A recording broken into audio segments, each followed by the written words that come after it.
Now in today's class will proceed with our revision series, और जो हम revision series में पहला चैप्टर स्टार्ट करेंगे,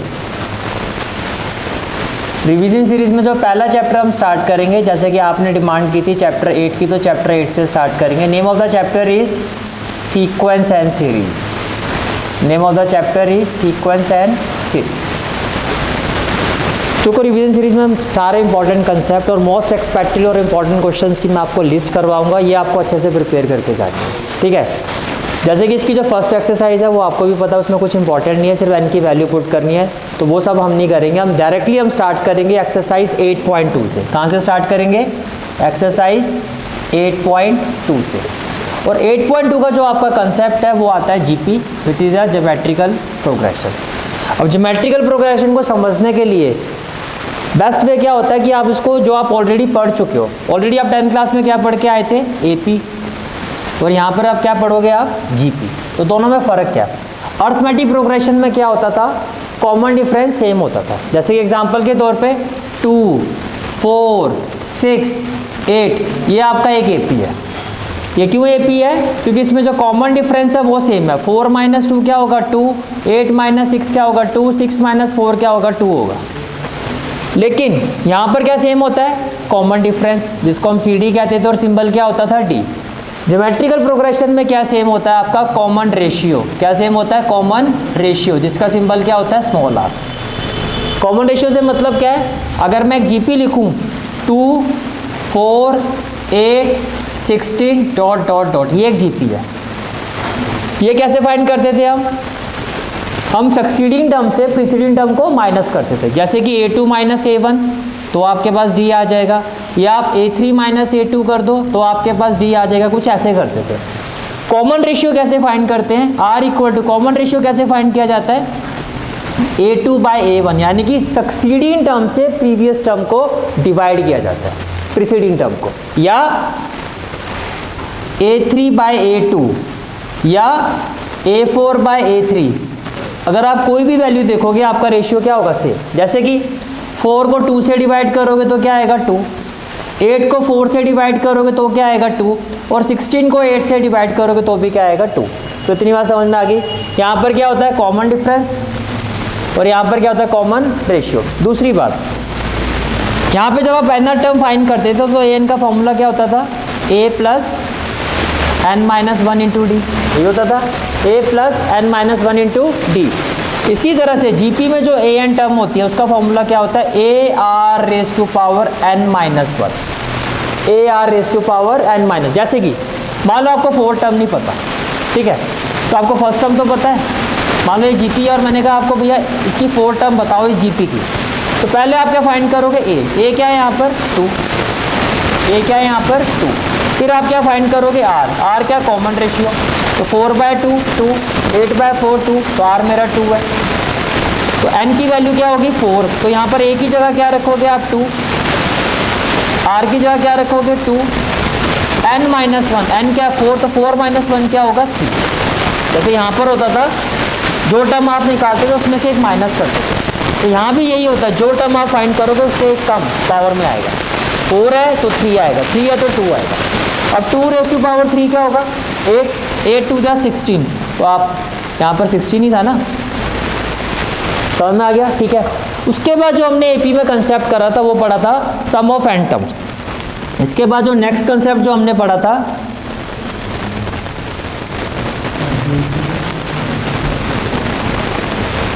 इसके बाद जो नेक्स्ट कंसेप्ट हमने किया था एपी और जीपी में, पहले एपी में आता हूँ, वो था सम ऑफ n टर्म्स। कितने फॉर्मूले हमने किए थे 10th क्लास में? 2।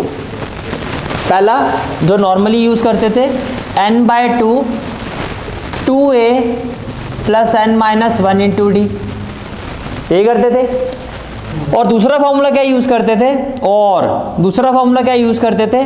n/2 a + an, ये यूज़ करते थे। कब कब कौन सा यूज़ करते थे ये भी बता दो। अगर लास्ट टर्म गिवन हो, if last term has been given, तब तो ये यूज़ करोगे, और अगर लास्ट टर्म गिवन नहीं है तब हम ये यूज़ करते थे। क्राइटेरिया होता था, पता है कब कौन सा यूज़ करोगे।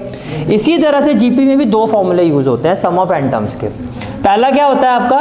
इफ़ अगर आपका कॉमन रेशियो 1 से बड़ा है, मैंने क्या कहा, अगर कॉमन रेशियो हमारा 1 से बड़ा है, इन दैट केस जो सम ऑफ n टर्म्स होगा वो क्या होगा, a, जो कि फर्स्ट टर्म होती है, with in bracket r raise to power n minus 1 upon r minus 1, और Sn इक्वल टू क्या होगा, a, ये कब यूज होगा, दूसरा फॉर्मूला कब यूज होगा, अगर r जो है आपका वो 1 से छोटा है। अब बड़ा कौन है, 1, तो 1 को पहले रखोगे, तो यही हो जाएगा 1 minus r raise to power n upon 1 minus r. क्या इतनी बात समझ में आ गई? ये तो था इसका बेसिक कंसेप्ट। एक इंपॉर्टेंट पॉइंट है जो आगे यूज होगा, वो भी अभी क्लियर कर देता हूं। अगर मान लो क्वेश्चन में हमें ये नहीं पता कि r 1 से बड़ा है या r 1 से छोटा है, तो बाय डिफॉल्ट हम कौन सा सम फॉर्मूला लगाएंगे, सम का ये वाला लगाएंगे। क्या इतनी बात समझ में आ गई सारी? अगर क्वेश्चन में क्लैरिटी नहीं है कि r 1 से बड़ा है या r 1 से छोटा है, तो by default what we assume, या फिर हम कौन सा फॉर्मूला अप्लाई करेंगे, ये वाला, कि Sn is equal to a 1 minus r raise to power n upon 1 minus r. तो ये इस एक्सरसाइज का कंसेप्ट था, ज्योमेट्रिकल प्रोग्रेशन। अब हम इसके जितने भी इंपॉर्टेंट क्वेश्चन है इस एक्सरसाइज के, वो हम स्टार्ट करेंगे, ठीक है। तो फर्स्ट क्वेश्चन एक्सरसाइज 8.2 का जो बड़ा इंपॉर्टेंट क्वेश्चन आता है आपका, वो आता है क्वेश्चन नंबर 11। सबसे पहला और जो इंपॉर्टेंट क्वेश्चन आता है वो क्या आता है, एक्सरसाइज 8.2 का सबसे पहला क्वेश्चन जो आपको करना है, जो इंपॉर्टेंट क्वेश्चन सीरीज में आता है आपका, वो आता है क्वेश्चन नंबर 11। क्या करना है आपको, इवेल्युएट करना है। क्या करना है आपको, इवेल्युएट करना है। क्या इवेल्युएट करना है आपको, सम फाइंड करना है, k equal to 1 to 11 2 plus 3 raise to power k। भाई अब तो आप स्टैट्स भी पढ़ चुके हो, तो पूरा स्टेबस हो चुका है हमारा, ठीक है। तो ये इसको क्या बोलते हैं, सिग्मा या समेशन, यानी कि आपको ये कहा जा रहा है k की वैल्यू 1 से लेके k की वैल्यू 11 तक जो टर्म्स होंगी उनका सम निकालना है। तो क्या नहीं से दैट यहाँ मुझे फाइंड क्या करना है, 2 plus 3 raise to power 1 plus 2 plus 3 raise to power 2 plus 2 plus 3 raise to power 3 up to so on plus 2 plus 3 raise to power 11 मुझे फाइंड करना है। क्या इस चीज से एग्री करते हो, ठीक है। तो जब आप इसको सॉल्व करोगे, पहले 2 का देखो, 2 को आप ऐड करोगे, 2 प्लस 2, ये ऐसे कितने 2 हैं, 11, भाई टोटल 11 है, तो ये यहाँ पे ब्रैकेट वाइज 1 से लेके जाऊंगा तो 11 2 है यहाँ पे, ठीक है। प्लस अब 3 वाला केस देखो, अब आप कौन सा केस देखो, 3 वाला केस। तो 3 वाला केस क्या है, 3 raise to power 1 3 raise to power 2 3 raise to power 3 up to 3 raise to power 11। Agree करते हो, ठीक है।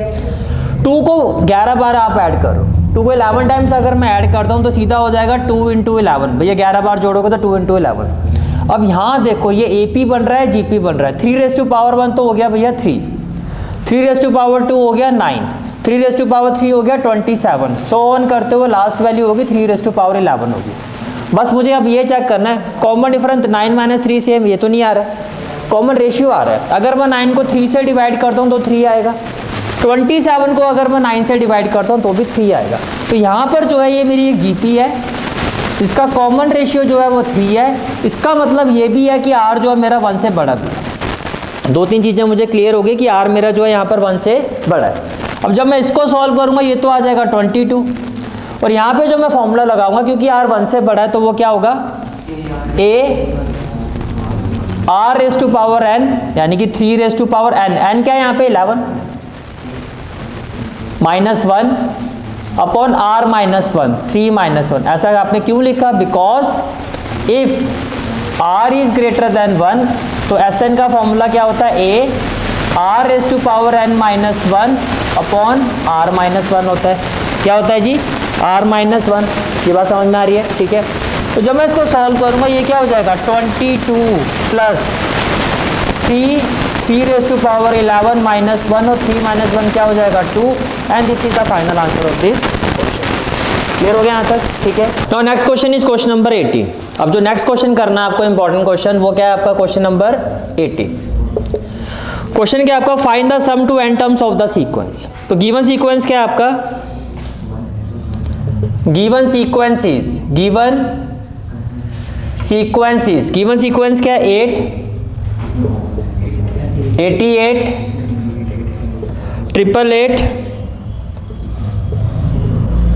4 times 8 एंड सो ऑन, ठीक है। क्लियर हो गया यहाँ तक। आपको क्या निकालना है, इसका सम निकालना है। इसका क्या निकालना है, सम। भाई ये क्वेश्चन एग्जाम में बहुत ज़्यादा एक्सपेक्टेड रहता है। उसका रीज़न ये है क्योंकि डायरेक्टली अगर आप क्वेश्चन को देखोगे ना ये एपी है ना जीपी है। डायरेक्टली अगर आप इस क्वेश्चन को देखो ना कॉमन डिफरेंस सेम है ना कॉमन रेशियो सेम है। तो जब आप ऐसे क्वेश्चंस को करते हैं, देखो आपको फाइंड क्या करना है, यहाँ पर आपको एस एन फाइंड करना है। पहले ये एग्री करते हो, find the sum to n terms, find the sum to n terms. तो क्या होगा इसमें 8 plus 88 plus 888 so on up to n terms, यही फाइंड करना है मुझे। अब आप कैसे फाइंड करते हो, देखो क्या मैं यहाँ से 8 कॉमन ले सकता हूँ, बिल्कुल ले सकता हूँ। तो ये क्या हो जाएगा 1 प्लस 11,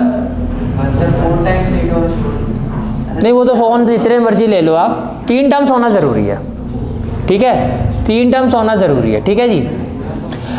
अब मेन स्टेप जो होता है इसका, जो स्टार पॉइंट होता है, वो ऐसे जो भी क्वेश्चन होता है सबका यही होता है। क्या करना है आपको, 9 से मल्टीप्लाई करना है और 9 से क्या करना है डिवाइड। तो मैथमेटिकली तो वैल्यू वहीं रह गई, 9 से मल्टीप्लाई ब्रैकेट के अंदर करो तो 9 1 जा 9, 11 इंटू 9 और ये क्या हो जाएगा 999 plus dot dot dot and so on. ये स्टेप भी क्लियर हो गया, ठीक है। अब देखो इसको क्या लिखोगे आप, 10 माइनस 1, ये क्या हो जाएगा 100 माइनस 1, ये क्या हो जाएगा 1000 माइनस 1 प्लस सो ऑन। ये बात समझ में आ रही है यहाँ तक, ठीक है जी। अब आगे देखो, कैन राइट इट एज 8/9। अब देखो आपको जो करना है 10, ये क्या हो जाएगा, देखो फर्स्ट ब्रैकेट वालों को देखो, क्या मैं इसको ले सकता हूँ 10, 100 को ले सकता हूँ 10 रेज़ टू पावर 2, 1000 को ले सकता हूँ 10 raise to power 3 and dot dot dot up to n terms. Next value में देखो सब में माइनस कॉमन आ जाएगा, तो क्या हो जाएगा 1 प्लस 1 प्लस 1 अप टू 100 यानी कि एन टर्म्स। यहाँ तक कोई डाउट। अब आप ये देखो ये जीपी बन गया, 10 रेज़ टू पावर 2 को 10 से डिवाइड करूंगा तो 10 आएगा, 10 रेज़ टू पावर 3 को इससे डिवाइड करो 10 आएगा। ये एक जीपी बन गया हमारा, जिसका कॉमन रेशियो क्या है 10, यानी कि आर जो है हमारा वो 1 से क्या है बड़ा है, आर जो हमारा 1 से बड़ा है। इतनी बात समझ में आ गई, ठीक है। तो जब आप इसको सॉल्व करोगे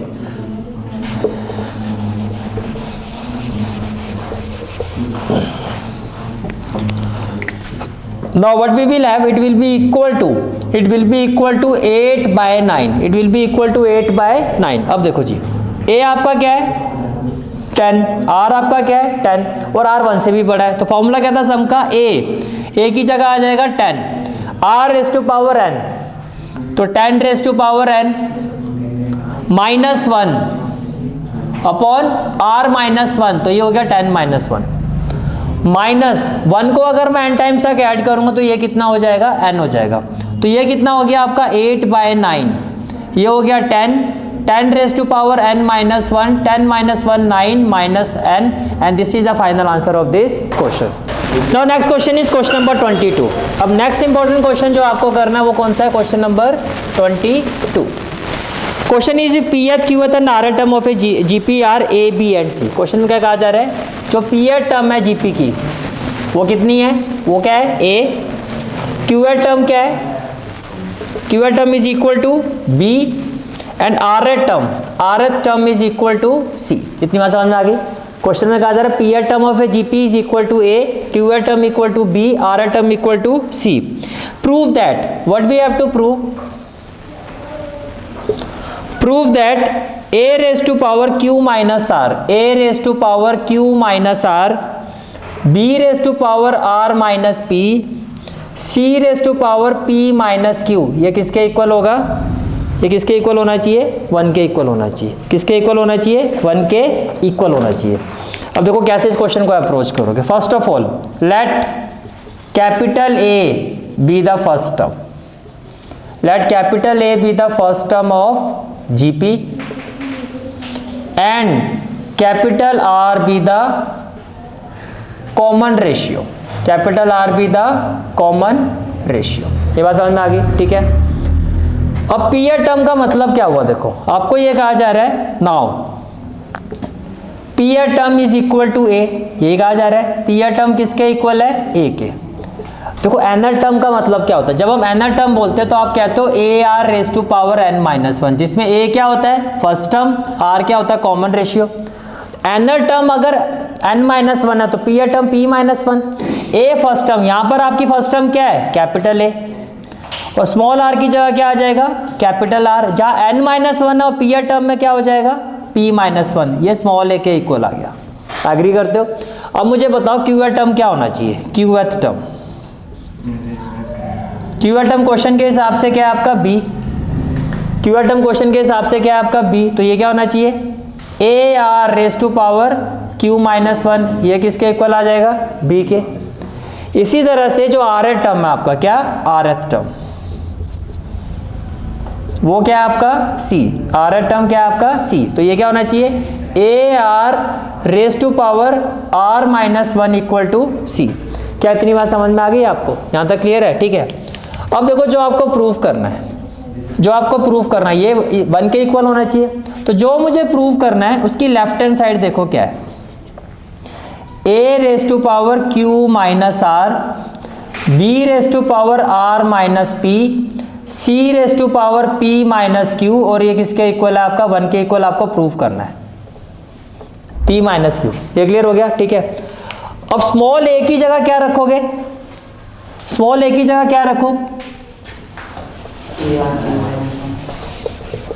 तो अगर आप स्मॉल a की वैल्यू देखो तो स्मॉल a की वैल्यू क्या है आपकी a r raise to power p minus one, और ये क्या हो जाएगा पावर में q माइनस r। ये बात समझ में आ रही है?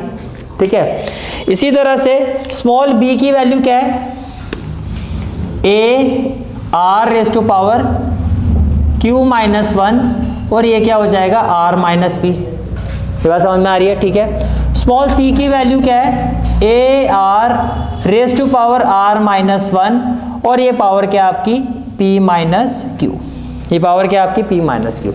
मुझे आप लोग ये बताओ, क्या ना इसे इधर सारे एक तो टर्म्स मल्टीप्लाई है, a की पावर क्या है q minus r, multiply a raise to power r minus p, multiply a raise to power p minus q. जब आप मल्टीप्लाई करते हो बेस सेम होता है तो पावर क्या होती है ऐड होती है, पावर क्या होती है ऐड हो जाती है। ठीक है।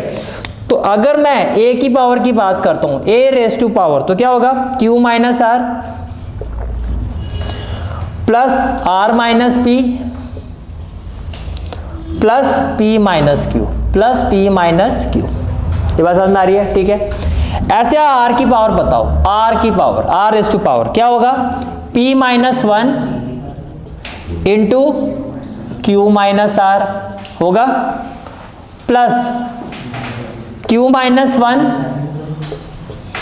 Into r minus p, plus r minus one into p minus q। इतनी बात समझ में आ गई आपको? यहाँ तक कोई डाउट तो नहीं है? ठीक है। तो देखो जी, अब राइट हैंड साइड में आपको क्या प्रूफ करना है one.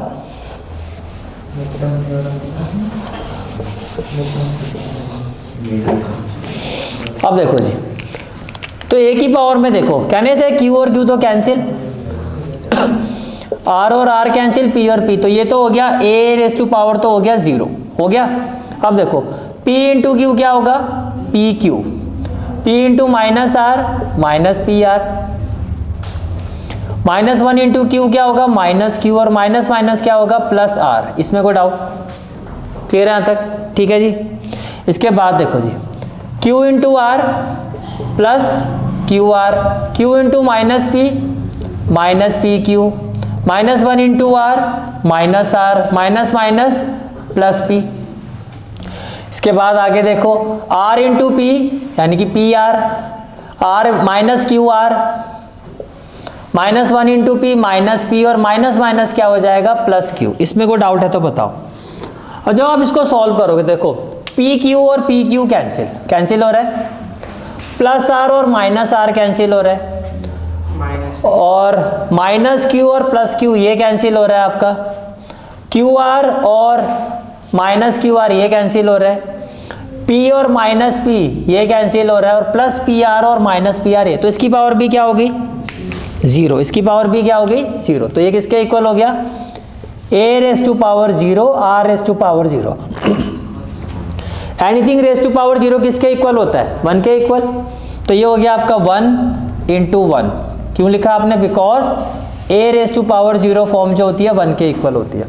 1 into 1 equal to 1 which is equal to right hand side, and that's what we have to prove.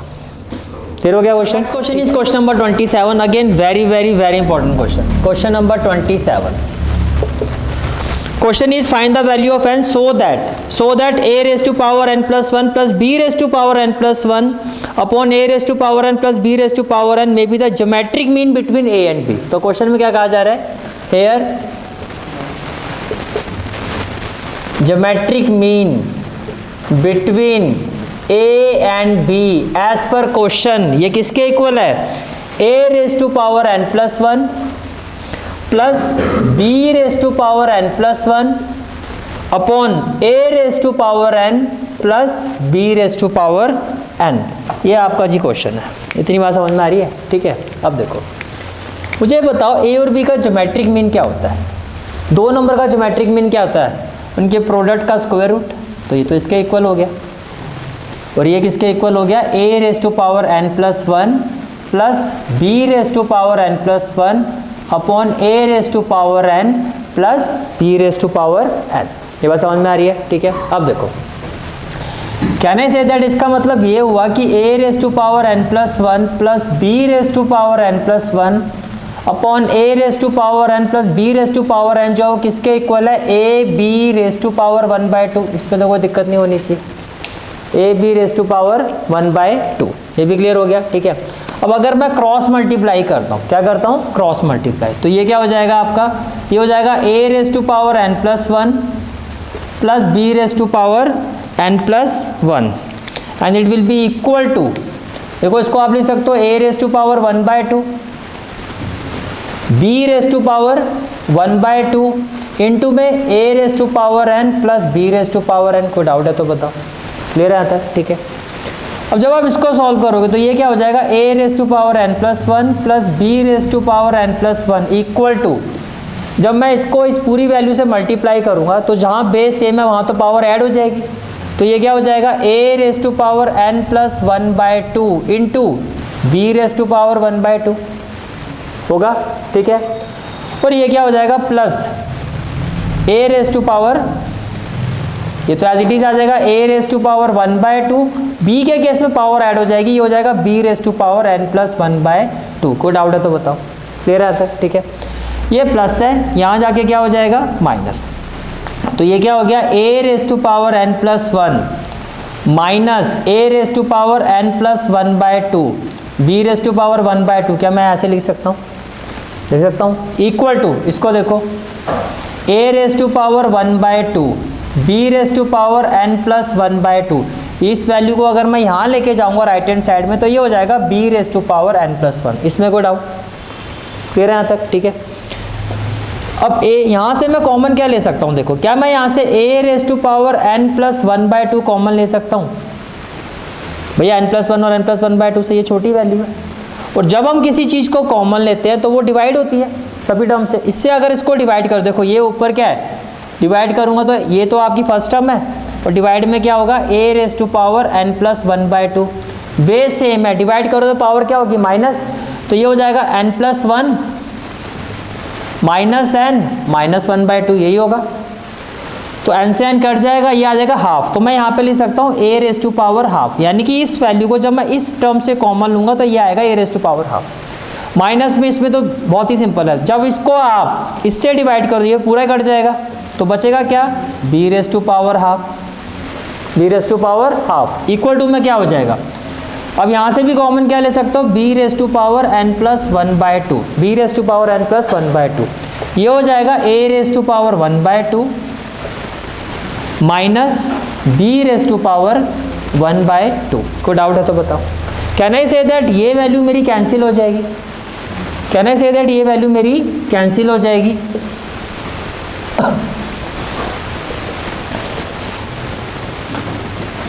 अब देखो जी, now can I write it as it implies a raise to power n plus 1/2 equal to b raise to power n plus 1/2. इसको मैं लिख सकता हूँ into 1. इसमें तो कोई दिक्कत नहीं है.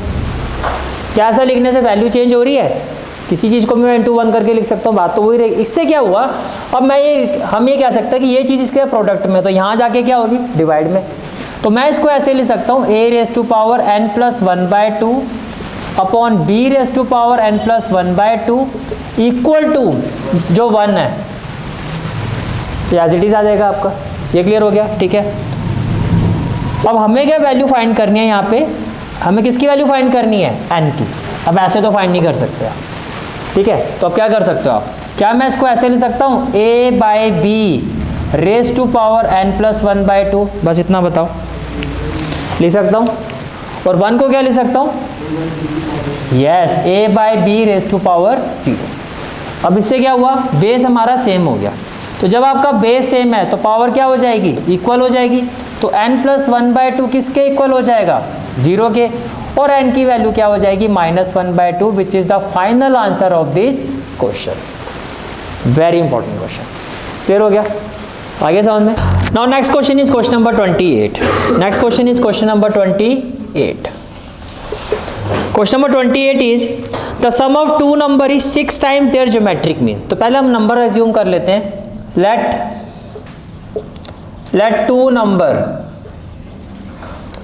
number be a and b। let two number be a and b। आपको कहा जा रहा है sum of two number is 6 times their geometric mean.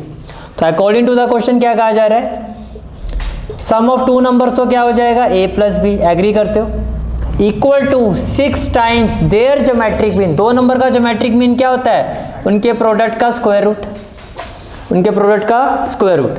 ये तो आपको गिवन है, हमें प्रूव क्या करना, show that the number are in the ratio, what we have to prove, to prove कि जो a और b का जो रेशियो होगा, a रेशियो b, ये किसके इक्वल होगा, 3 + 2√2 रेशियो 3 - 2√2। क्या इतनी बात समझ में आ गई, ठीक है। ये आपको क्वेश्चन में गिवन है और ये आपको प्रूव करना है, ठीक है। अगेन वेरी इंपॉर्टेंट क्वेश्चन, देखो ये आपकी से इक्वेशन 1, फ्रॉम इक्वेशन 1 क्या मैं इसको ऐसे ले सकता हूँ, a+b = 3 × 2√ab, यस और नो, लिख सकता हूँ ब्रेक करके। अब ये मल्टीप्लाई यहाँ आके क्या हो जाएगा, divide, which implies a+b by 2√ab equal to क्या हो जाएगा, 3, जिसको आप लिख सकते हो 3/1, ठीक है। एक कंसेप्ट बताया था ऐसे क्वेश्चंस पर, मैंने आपको कहा था जब भी दो वेरिएबल्स इस तरह से जुड़े हुए हो और हमें जो आंसर में चाहिए दोनों का सेपरेशन चाहिए, तो हमें कंसेप्ट का यूज़ करते हैं जिसको हम बोलते हैं कंपोनेंडो एंड डिविडेंडो। तो यहाँ पर हम अप्लाई करेंगे, अप्लाई कंपोनेंडो यानी कि सी एंड डिविडेंडो वी कैट। क्या होता था कंपोनेंडो और डिविडेंडो, एक बार न्यूमरेटर में आप डिनोमिनेटर को ऐड करोगे तो न्यूमरेटर में क्या हो जाएगा, यानी कि numerator plus denominator upon numerator minus denominator, दोनों साइड करना है आपको। यानी कि न्यूमरेटर में डिनोमिनेटर ऐड कर दो तो क्या हो जाएगा, a + b + 2√ab, फिर a + b - 2√ab, एग्री करते हो। इक्वल टू में भी क्या हो जाएगा, 3 + 1 डिनोमिनेटर ऐड हो गया, फिर न्यूमरेटर माइनस डिनोमिनेटर, राइट। अब कोई आइडेंटिटी तो बन नहीं रही है, कैसे बना सकते हो, a को मैं क्या लिख सकता हूँ, हम a को क्या लिख सकते हैं,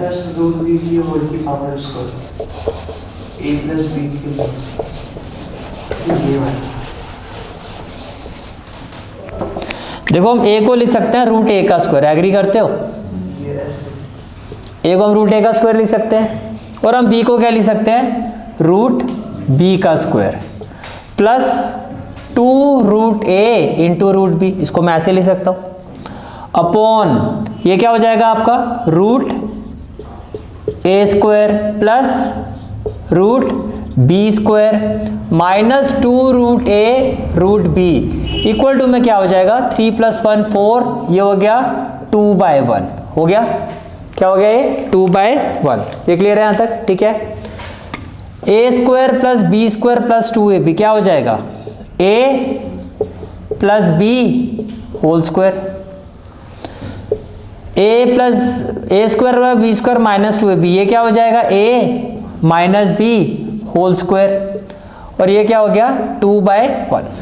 अब क्या कर सकते हो, टेकिंग स्क्वायर रूट, क्या कहा मैंने, taking square root of both sides, taking square root of both sides. फिर दोनों साइड्स का आपने क्या ले लिया, स्क्वायर रूट ले लिया, दोनों साइड का आपने क्या ले लिया, स्क्वायर रूट ले लिया। So what we will have, ये क्या हो जाएगा, which implies root a plus root b upon root a minus root b. इसका स्क्वायर रूट लोगे तो क्या हो जाएगा, √2, 1 का स्क्वायर रूट 1 ही रहेगा। क्या ये सेपरेट हुआ, नहीं हुआ। दोबारा अप्लाई करो, again apply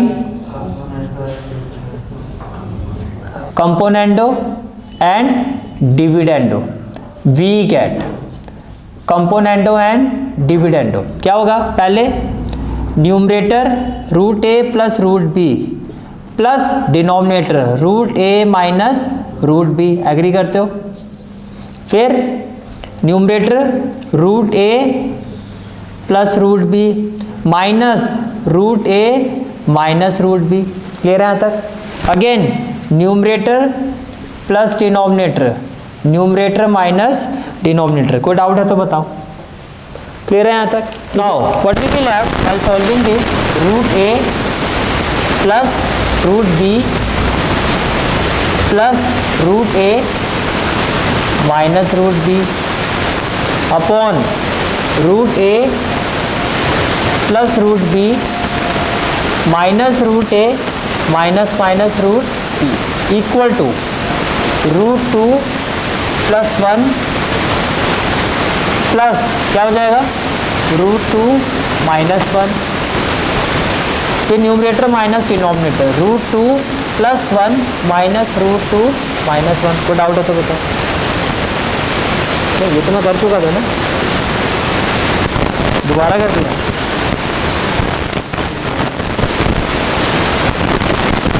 it will be equal to √2 plus 1 upon √2 minus 1। ये क्लियर हो गया, ठीक है। अब देखो रूट बी से रूट बी कैंसिल तो क्या हो जाएगा, 2√a, रूट ए से रूट ए कैंसिल तो क्या हो जाएगा, 2√b equal to √2 plus 1 upon √2 minus 1। ये भी कैंसिल हो गया, लेकिन मुझे चाहिए ए और बी का रेशियो। ये तो √a/√b है, तो क्या करूं, squaring both side, squaring both sides. तो क्या करोगे, स्क्वेयरिंग बोथ साइड्स। ये बात समझ में आ रही है, ठीक है। तो जब आप स्क्वेयरिंग बोथ साइड करोगे तो ये तो हो जाएगा a, √a का स्क्वायर, √b का स्क्वायर क्या हो जाएगा b, और ये हो जाएगा आपका √2 प्लस 1 का होल स्क्वायर, और ये हो जाएगा √2 माइनस 1 का होल स्क्वायर हो जाएगा। तो ये क्या हो जाएगा, a/b। अब a प्लस b का होल स्क्वायर क्या होगा, a स्क्वायर, √2 का स्क्वायर 2 प्लस b स्क्वायर, 1 का स्क्वायर 1 प्लस 2ab 2√2, फिर a स्क्वायर √2 का square 2 plus b square 1 minus 2ab, तो माइनस 2√2, एग्री करते हो। तो क्या हो जाएगा जी, a/b इक्वल टू 3 प्लस 2√2, और ये हो जाएगा 3 माइनस 2√2। तो क्या आप एग्री करते हो, जो रेशियो है हमारा वो क्या आ रहा है, a/b is equal to 3 plus 2√2 ratio 3 minus 2√2। आप चेक कर सकते हो कि जो आपको रेशियो प्रूव करना था वो यही प्रूव करना था, 3 प्लस 2√2 रेशियो 3 माइनस 2√2। तो आप क्या कहोगे, हैंस प्रूव्ड। क्लियर हो गया। Again very important question. Next question is question number 29। If A and G B the arithmetic mean, again very important question. देखो आपको क्या कहा जा रहा है, ए जो है वो क्या है, अर्थमेटिक मीन। अब पूरा अगर मैं बोलूँ a and g be the arithmetic mean and geometric mean respectively between the two positive integer. तो पहले let two positive integers, let two positive integers be a and b। तो इसका मतलब a जो है अर्थमेटिक मीन किसके बीच में है, बिटवीन a एंड b। पहले इतनी बात समझ में आ रही है। फिर क्वेश्चन में कहा जा रहा है g जो है वो क्या है, वो ज्योमेट्रिक मीन है, वो किसके बीच में है, वो भी a और b के बीच में है। इतनी बात समझ में आ गई। कह रहा अगर ऐसा है तो प्रूव करो, टू प्रूव तो आप प्रूव करो कि a plus minus square root of a plus g a minus g, ये जो वैल्यू है आपकी, prove that if a and g respectively between the two positive, prove that कि जो नंबर्स होंगे आपके, क्या होंगे, नंबर्स, वो इस वैल्यू के इक्वल होंगे। नंबर्स का मतलब ये हो गया, ये देखो एक बार a प्लस ये है, एक बार a माइनस ये है, तो ये जब इक्वल प्रूफ, जब आप दो केसेस बनेंगे ना आपके, a plus this a minus d, तो वहां से आपके पास एक केस में a आएगा और एक केस में क्या आएगा, b, यानी कि ये जो वैल्यू है आपकी a और b के इक्वल होगी। ये आपको प्रूफ करना है कि ये जो नंबर्स हैं आपके a और b वो इस वैल्यू के इक्वल होंगे। इतनी बात समझ में आ रही है? तो बस कुछ नहीं करना, पहले मुझे बताओ जब आप प्रूफ करोगे तो यहाँ पर a की वैल्यू क्या होगी, अगर वो इन दोनों का अर्थमेटिक मीन है तो a क्या होगा, a प्लस बी बाई 2 होगा, नहीं होगा, और g की वैल्यू क्या होगी, root of a b, g की वैल्यू क्या होगी, रूट ऑफ ए बी। क्या इतनी बात समझ में आ रही है? ठीक है, अब देखो जी, तो जो आपकी लेफ्ट हैंड साइड है, क्या है, लेफ्ट हैंड साइड, वो क्या है, a plus minus root of a plus g a minus g, कुछ ऐसी है, ठीक है। अब देखो a जो है वो अर्थमेटिक मीन है, तो a की वैल्यू, अब आप यहाँ देखो कि यहाँ पर दो केसेस बनेंगे। दो केस कैसे बन रहे हैं, एक केस आपका बन रहा है केस 1, बोलो क्या होगा, a plus b a minus b क्या होगा, a square minus b square, agree करते हो। केस 2 क्या होगा, a minus a plus b a minus b a square minus g square. ये बात समझ में आ रही है, कहानी क्लियर है? ठीक है जी, आगे देखो, अब a की वैल्यू क्या है, a प्लस बी बाई 2, तो मैंने यहाँ लिखा a plus b by 2 plus square root of a square, फिर a स्क्वायर में क्या हो जाएगा, a प्लस बी बाई 2 का होल स्क्वायर होना चाहिए, माइनस जी स्क्वायर, तो जी स्क्वायर में क्या हो जाएगा, रूट ए बी का स्क्वायर हो जाएगा। ये भी एग्री करते हो? ठीक है जी। अब बताओ ये क्या हो जाएगा, a plus b by 2 plus, इसको सॉल्व करोगे तो ये क्या होगा, a square plus b square plus 2ab। अब ध्यान से सुनना, 2 का स्क्वायर क्या हो जाएगा, 4, तो मैं एलसीएम ले रहा हूँ 4। अगर मैं सीधा कर रहा हूँ, नहीं समझ में आएगा तो मैं दोबारा बता दूंगा। रूट ए बी का स्क्वायर मान तो ए बी होगा, ये 4 इसके पास जाएगा तो क्या हो जाएगा, माइनस 4ab। ये समझ में आया? ये दो स्टेप में करके दिखाओ, हो गया जी। चलो अब मुझे ये भी बता दो, ये जो पूरी टर्म है ये क्या बन जाएगा, a square plus b square minus का 2ab, तो ये आइडेंटिटी बन जाएगा ना। कौन सी आइडेंटिटी बन जाएगा, ये हो गया a plus b by 2 plus a minus b का होल स्क्वायर अपॉन में 4, आएगा या नहीं आएगा, पहले इतना बताओ जी। ये क्लियर हो गया आपको? माइनस 4ab प्लस 2ab, मारे भाई माइनस 2ab हो गया ना, तो ये हो गया a square plus b square minus 2ab, वो बन गया a माइनस बी का होल स्क्वायर, बन गया जी। तो जब आप इसको सॉल्व करोगे तो ये किसके इक्वल हो जाएगा, ये हो गया a प्लस बी बाई 2, क्या हो गया, a plus b by 2 plus a minus b का होल स्क्वायर क्या हो जाएगा, a माइनस बी, और 4 का स्क्वायर रूट क्या हो जाएगा, 2। अब इसको सॉल्व करो, a plus b plus a minus b by 2, b से b कट गया, 2a बाई 2 क्या हो गया, a। तो इसका मतलब इस वैल्यू को सॉल्व करके, इस केस 1 को सॉल्व करके ये किसके इक्वल आ रहा है, a। तो इसका मतलब जब हम केस 2 को सॉल्व करेंगे, जब हम इस केस 2 को सॉल्व करेंगे तो ये किसके इक्वल आना चाहिए, फिर ये b के इक्वल आना चाहिए। ये किसके इक्वल आना चाहिए, b के। ये बात समझ में आ रही है, किसके इक्वल आना चाहिए, b के। अब देखो जी, तो मैं यहीं पे चेंजेस कर रहा हूँ। अब यहाँ पर क्या आ जाएगा, केस 2, ये हो गया आपका माइनस, ठीक है। यहाँ पर क्या हो जाएगा, माइनस, ये सारा सेम ही रहेगा। यहाँ पर फिर क्या हो जाएगा, पेपर में तुम भी ऐसे में चिपका के आ जाना, माइनस, हाँ सिमिलर, अभी हो रहा है सिमिलर। ये क्लियर हो गया, ठीक है। फिर यहाँ क्या हो जाएगा, माइनस। बस अब यहाँ बताओ क्या फ़र्क आएगा, यहाँ ये हो जाएगा प्लस बी, ये हो जाएगा माइनस ए, माइनस माइनस क्या हो जाएगा प्लस बी। ठीक है जी। अब ए से ए कैंसिल हो जाएगा, 2b/2 क्या हो जाएगा b। तो आपने प्रूव कर दिया कि ये जो वैल्यू है a और b के इक्वल है। Again very important question.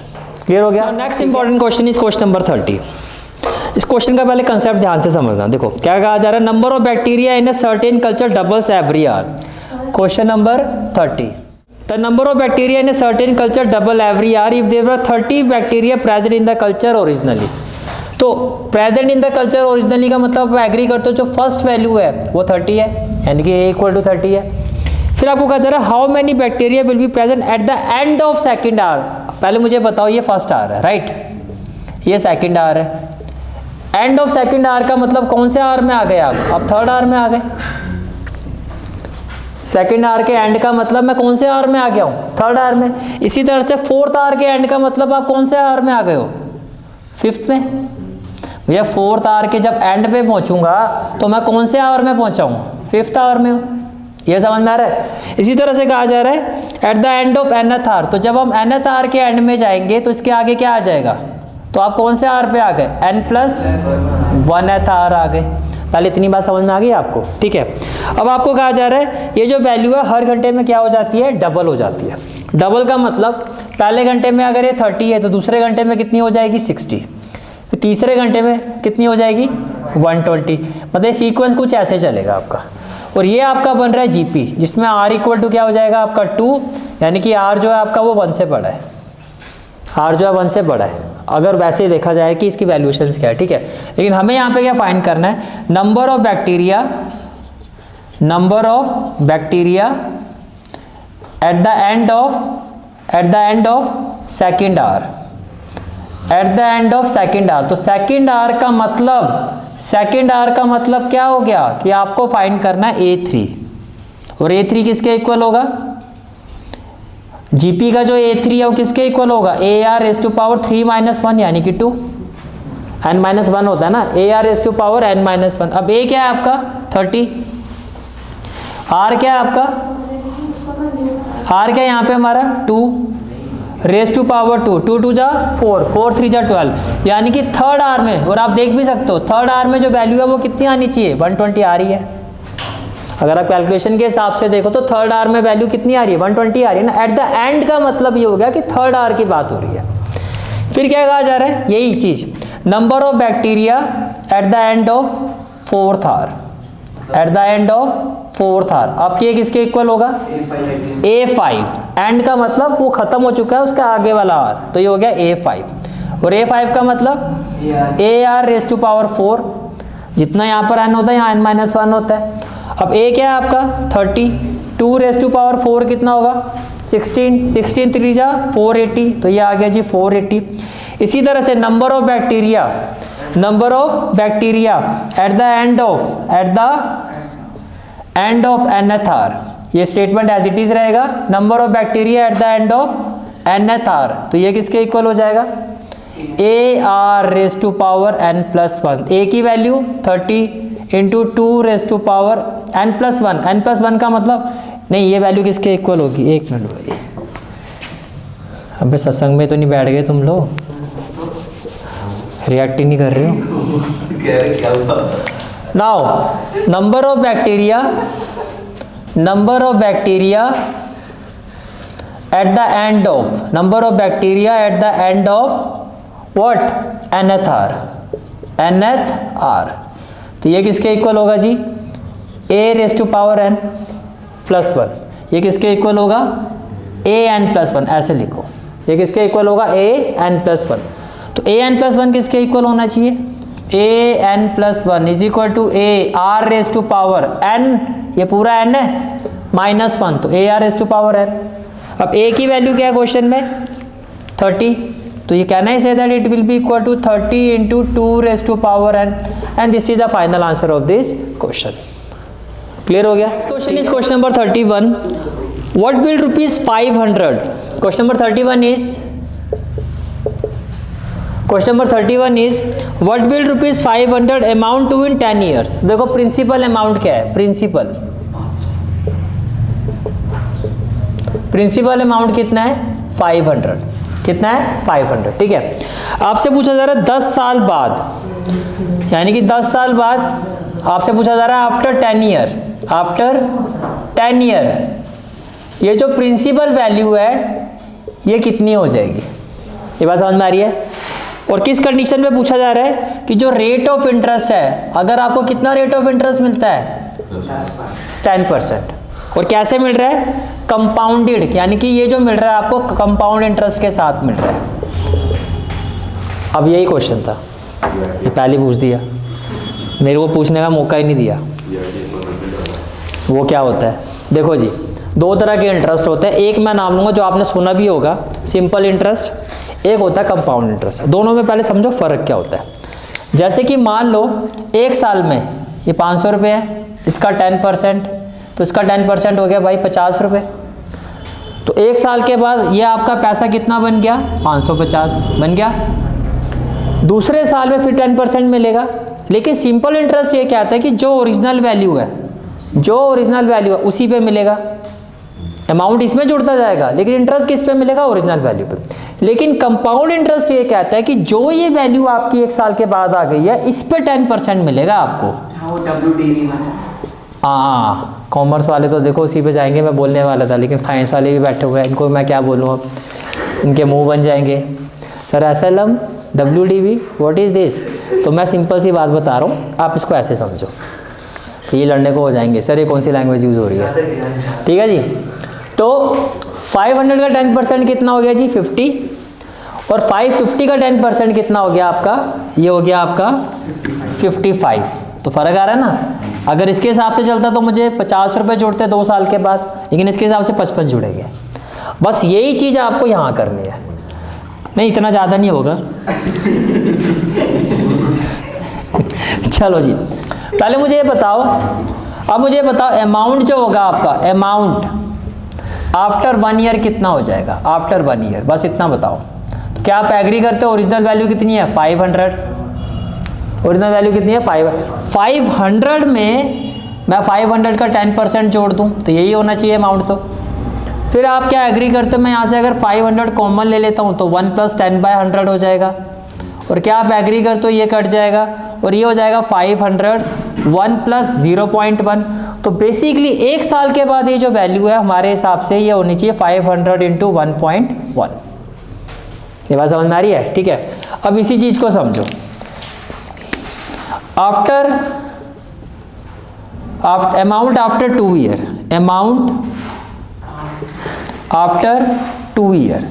अब 2 साल के बाद ये अमाउंट कितना हो जाएगा, 2 साल के बाद ये अमाउंट कितना हो जाएगा।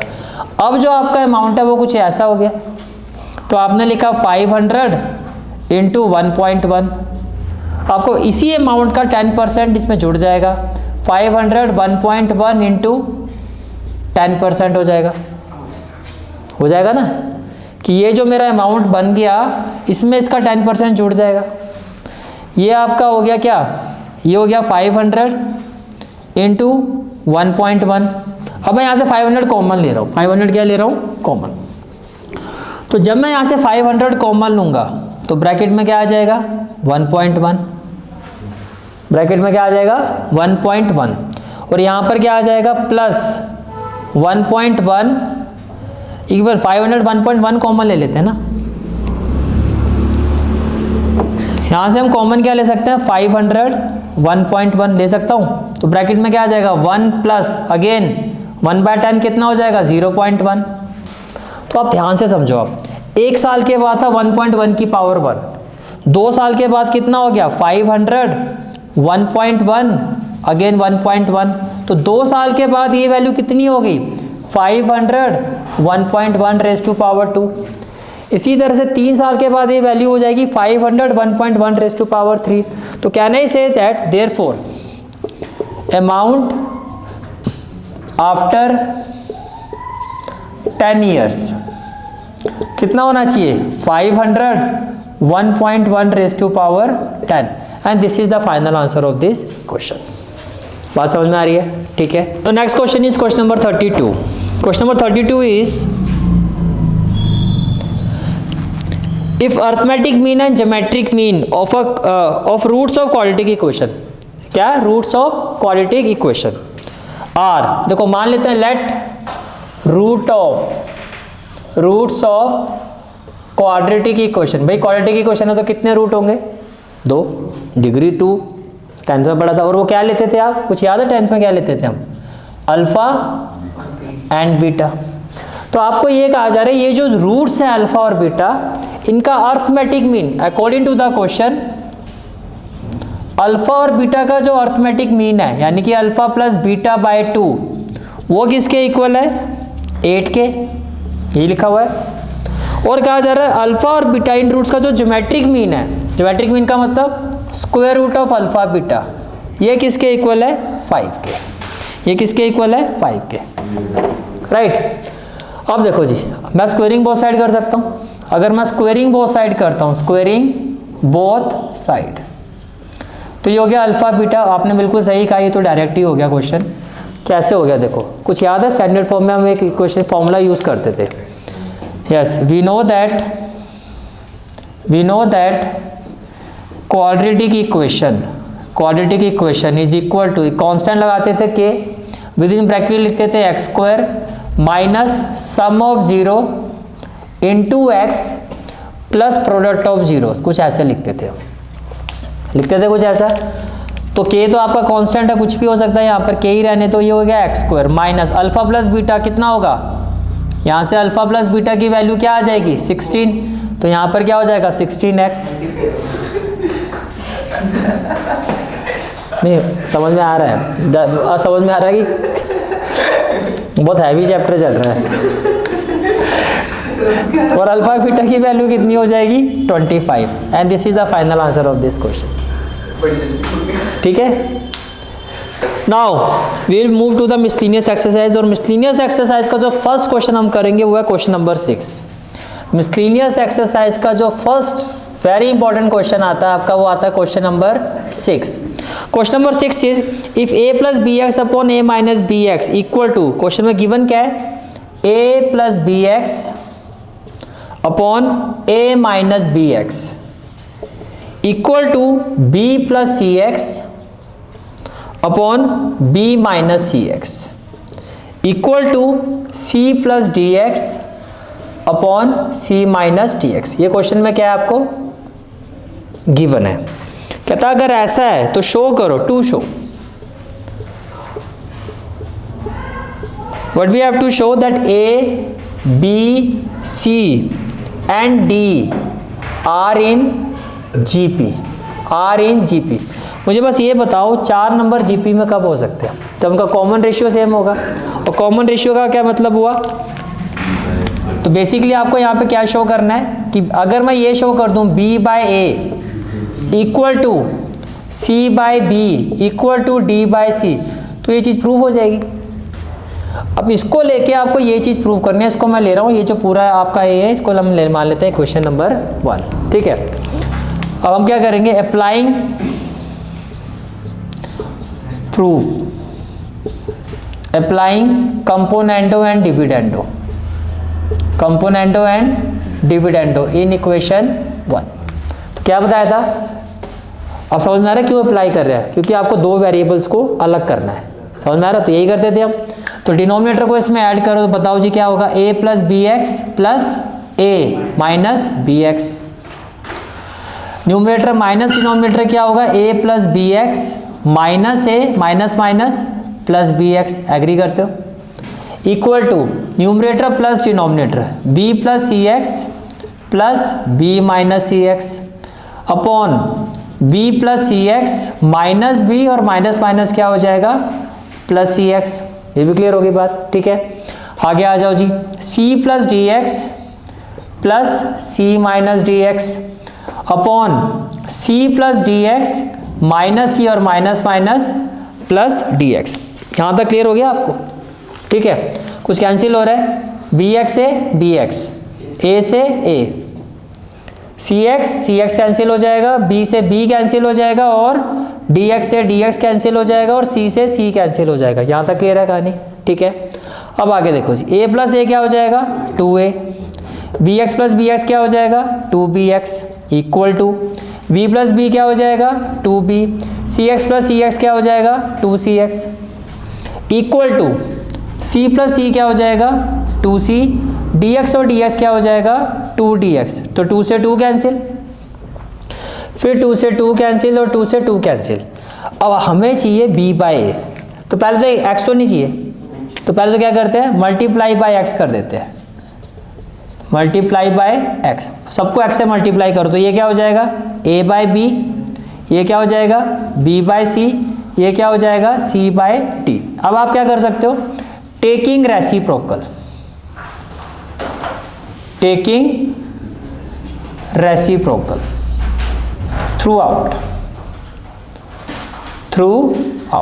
तो जैसे आप रेसिप्रोकल लोगे तो ये क्या हो जाएगा b बाई ए, भाई अगर ये ऐसे रेसिप्रोकल तभी तो इक्वल ही रहेंगे, सभी को कर रहे हो आप, इक्वल टू क्या हो जाएगा c बाई बी और इक्वल टू क्या हो जाएगा d बाई सी। आपने प्रूव कर दिया, that is a b c and d are in GP, hence proved. Is it clear? ठीक है। Question is question number 7, let s be the sum, again very important question. देखो question में क्या कहा जा रहा है, एस क्या है, देखो according to the question S जो है वो सम है, पी प्रोडक्ट है, R S reciprocal of the n terms of a GP, यानी कि एस जो है आपका वो क्या है sum of n terms of GP. अब मैंने आपको स्टार्टिंग में कंसेप्ट बताया था, क्या यहाँ पे ये मेंशन है कि जो आर है वो 1 से बड़ा है छोटा है, नहीं है ना। S sum of n terms का मतलब एस जो है आपका वो एस एन है। अब अगर नहीं पता तो कौन सा कंसेप्ट हम लेंगे, बाय डिफॉल्ट हम एज्यूम करेंगे कि one is r is less than 1, यानी कि 1 ग्रेटर है, 1 इज ग्रेटर देन, तो क्या लोगे a 1 minus r raise to power n upon 1 minus r, ये एस एन की वैल्यू आ गई। ये किसकी वैल्यू आ गई एस एन की। पी क्या है प्रोडक्ट, पी क्या है प्रोडक्ट। अब पी जो है आपका वो क्या है product of n terms of GP, n terms of GP. अब मुझे ये बता दो जीपी की फर्स्ट टर्म क्या होती है स्टैंडर्ड फॉर्म में ए, सेकंड टर्म क्या होती है ए आर, फिर क्या होगा a r square, so on करते हुए लास्ट वैल्यू क्या होगी a r raise to power n minus 1। तो जब आप प्रोडक्ट करोगे तो P इक्वल टू क्या होगा ए, देखो raise to power 1 1 1, base same है तो पावर क्या होंगी ऐड होंगी, मल्टीप्लाई में 1 plus 1 plus 1 up to n terms तक ऐड करोगे। आर के केस में भी क्या होगा, आर के केस में भी क्या होगा 1 plus 2 up to n minus 1, होगा या नहीं होगा पहले इतना बताओ। तो जब आप इसको सॉल्व करोगे तो ये क्या हो जाएगा P, ये तो हो गया a raise to power n, r ये क्या बन रहा है आपका AP बन रहा है, ये क्या बन रहा है आपका AP। फर्स्ट टर्म भी पता है लास्ट टर्म भी पता है, तो फॉर्मूला क्या होगा होना चाहिए n by 2 that is n minus 1 by 2।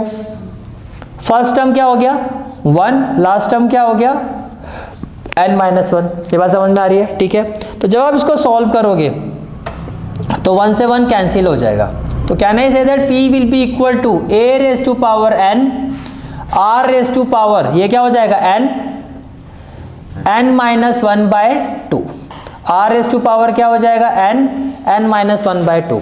इतनी बात समझ में आ गई।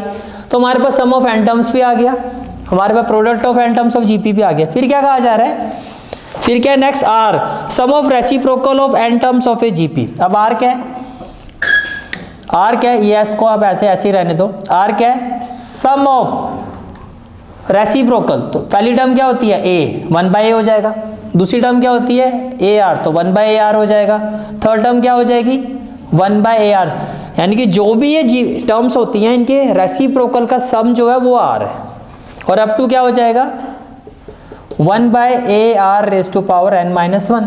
अगेन देखो कॉमन रेशियो तो समझ में आ रहा है, इसको अगर मैं इससे डिवाइड करता हूँ तो 1 बाई आर आएगा, 1 बाई कैंसिल हो जाएगा, यहाँ से 1 बाई कैंसिल, आर से आर कैंसिल, ये भी 1 बाई आर। तो यहाँ पे कॉमन रेशियो आपका क्या है 1 बाई आर। पर क्या सिर्फ इसको देख के समझ में आ रहा है कि ये 1 से बड़ा है या छोटा है, आर की क्लैरिटी तो अब भी नहीं है। तो अगर मैं आपसे आर की वैल्यू पूछूं तो आप क्या कहोगे ए यानी कि फर्स्ट टर्म, तो 1 by a 1 minus r raise to power n, तो आर क्या है 1 by r raise to power n upon upon 1 minus r, तो 1 माइनस 1 बाय आर। इसमें कोई डाउट है तो बताओ। ये क्लियर हो गया? ठीक है। इसको अगर मैं फर्दर सॉल्व करता हूँ तो ये किसके इक्वल हो जाएगा? It will be equal to 1 by a. अब देखो जी, r raise to power n minus 1 raise to power n 1, 1 raise to power n 1, r raise to power n LCM आएगा तो r raise to power n minus 1 raise to power n क्या होगा? 1 upon में देखो are आएगा, upon में क्या आएगा? R raise to power n, upon में क्या आएगा? R raise to power n. ये क्या हो जाएगा? आर माइनस 1 और ये अपॉन में क्या हो जाएगा आपका? आर। कोई डाउट है तो बताओ। 1 minus r raise to power n upon 1 minus r, ये कुछ ऐसे होगा या नहीं होगा? ये क्लियर हो गया? अब देखो तो आर की वैल्यू क्या आनी चाहिए? आर की वैल्यू क्या होगी? 1 बाय ए, ये क्या हो गया? R raise to power n minus 1 upon r raise to power n. इसको रेसिप्रोकेट करो, इसको रेसिप्रोकेट करो तो क्या होगा? R upon r minus 1। क्या होगा? R upon r minus 1। ये सारी वैल्यू आ गई। अब आपके पास जो वैल्यूज आई हैं उसको मैं हाईलाइट कर देता हूँ। ये आपकी एस की वैल्यू आ गई और ये किसकी वैल्यू आ गई? पी की। और ये किसकी वैल्यू आ गई? आर की। ये किसकी वैल्यू आ गई? आर की। इतनी बात समझ में आ रही है? ठीक है। What we have to prove, देखो हमें प्रूव क्या करना है? P square r raise to power n to prove.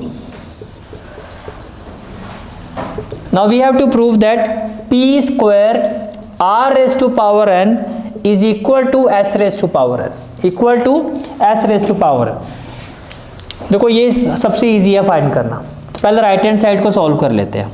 जो हमारी राइट हैंड साइड है वो क्या है? S raise to power n, तो ये पूरा एस है, इसकी पावर एन कर दो। A 1 minus r raise to power n upon 1 minus r, और इस पूरे की पावर क्या हो जाएगी? एन। तो आप एग्री करते हो कि s raise to power n जो है किसके इक्वल होगा? A raise to power n होगा, और 1 minus r raise to power n upon 1 minus r इसकी पावर एन। ये मेरी राइट हैंड साइड है, ये मेरी क्या आ रही है? Right hand side. ये क्लियर हो गया? अब आओ जी लेफ्ट हैंड साइड में।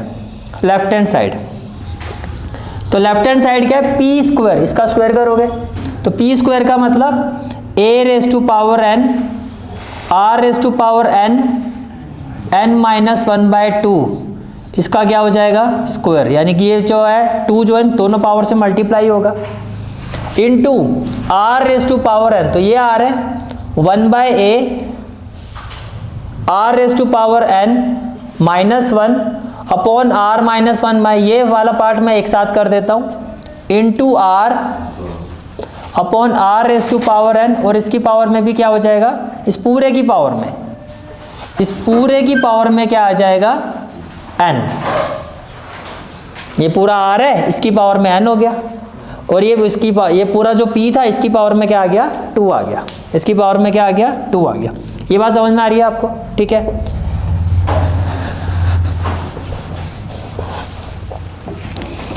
अब इसको सॉल्व करके ये वैल्यू आनी चाहिए। ठीक है। अब देखो जी, n को 2 से मल्टीप्लाई करोगे तो क्या आ जाएगा? 2n। जब मैं इसको इससे मल्टीप्लाई करूंगा 2 से 2 कैंसिल हो जाएगा।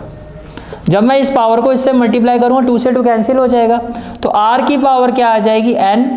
n माइनस 1 इंटू 1 की पावर n क्या हो जाएगा? 1 की पावर कुछ भी 1 ही होगा, और a की पावर क्या हो जाएगा जी? n हो जाएगा। इसको तो सॉल्व करना पॉसिबल नहीं है, तो इसको हम एज इट इज़ अलग कर देते हैं। इसको मैं लिख रहा हूँ r raise to power n minus 1 upon r minus 1, और इसकी पावर n कर देते हैं। लेकिन इसको अगर मैं देखूँ तो ये हो जाएगा r raise to power n और n इंटू n स्क्वायर, क्या हो जाएगा? n square. क्या इतनी बात समझ में आ रही है? क्लियर है यहाँ तक? ठीक है। आगे देखो। हाँ जी, स्क्वायर आ जाएगा। ठीक है जी। अब देखो बेस सेम है तो पावर माइनस होगी, तो 2n माइनस n कितना हो जाएगा? n। एग्री करते हो? r raise to power n into n क्या हो जाएगा? n square, n into minus 1 minus n, multiply में बेस सेम है तो पावर प्लस होगी तो प्लस n, और डिवाइड में पावर क्या होगी? माइनस। हो गया? ये पूरा सॉल्व हो गया, ये भी सारा सॉल्व, सिर्फ बचा ये। क्या मैं इसको ऐसे लिख सकता हूँ, देखो ध्यान से, अगर मैं यहाँ से माइनस कॉमन ले लूँ तो 1 minus r raise to power n होगा, और मैं यहाँ से भी माइनस कॉमन ले लूँ तो ये भी होगा 1 माइनस आर, और पावर में क्या हो जाएगा n। अब देखो हमारे पास जो वैल्यू आ रही है वो क्या आ रही है, ये आ रहा है इक्वल टू क्या आ रहा है, a raise to power n। n square से n स्क्वायर कट गया, n से n, तो r raise to power 0, r raise to power 0, minus से माइनस कट गया, 1 minus r raise to power n upon 1 minus r, और raise to power में क्या आ रहा है, n आ रहा है, ठीक है। अब ये वैल्यू किसके इक्वल है, किसी की पावर 0 तो 1 ही होगा, क्या होगा 1, तो ये हो गया a raise to power n 1 minus r raise to power n 1 minus r raise to power, क्या ये value s raise to power n के इक्वल नहीं आ गई, it is equal to s raise to power n, that is जो हमारा left hand side है वो राइट हैंड साइड के इक्वल है, hence proved. Again very very very important question, clear हो गई, ठीक है। This is for today's class, I hope you like this class, and if you like this class then do like, share and subscribe my channel, and don't forget to press the bell icon. Bell icon press करने से क्या होगा, जो भी मैं lecture upload करूंगा you will get the notification of that lecture. Thanks for watching this video. जहाँ तक आपके मैथ्स कोर्स की बात है, कंप्लीट मैथमेटिक्स कोर्स की जो प्लेलिस्ट का लिंक है वो आपको डिस्क्रिप्शन सेक्शन में मिल जाएगा। So bye, take care and have a great day.